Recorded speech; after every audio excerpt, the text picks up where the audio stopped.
Alex, the under-21s go to Cardiff today to play in their playoff game, but your under-18s are in a playoff as well. Yeah, good news all round for the club in terms of the development leagues.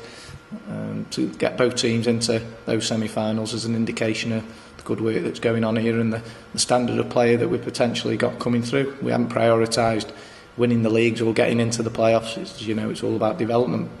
But the fact that we're not prioritised winning and still had good seasons in both would seem to indicate, as I say, that there's some good players at the academy and in the under-21s and first team squad. Your team crept into that second spot in the league to get to the playoffs. Just give us a little overrun of the season and how you managed to get there in the end. It's been not a season of two halves, but we've had peaks and troughs, as you're going to get with 17, 18-year-old players. The back half of the season, a lot of our players have been promoted to play, and James and 21's team, which is good. That's the priority, to get players at youth team level then playing in the under-21s league. So that's then meant that we promoted some under-16s and predominantly played first-year scholars at under-18 level.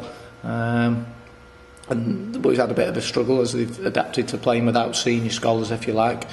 But they put a good run together, I think 4 or 5 wins on the spot in the last few games, which has allowed us then to get into that second place.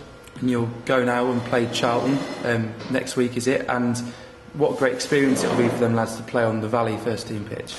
Well, unfortunately, we just had it confirmed this morning. It's this Saturday and it's on the training ground. The rules state that 21's semi-finals are played on the main grounds, but the 18's, there's not that rule. But the final will be played, if we get through to the final, on the main stadium, at whichever club we would play against.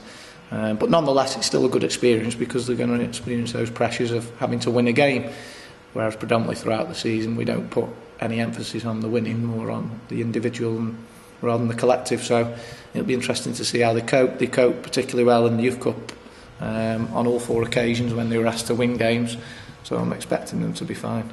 Missing out on that chance to play on the pitch now, give them that added incentive to go all the way to the final then, won't it? Yeah, absolutely, yeah. I mean, the ambition is there to play in a final anyway, but because that has that added incentive of playing on a stadium in front of a half-decent crowd, I'm sure the boys will be even more motivated to perform and do well.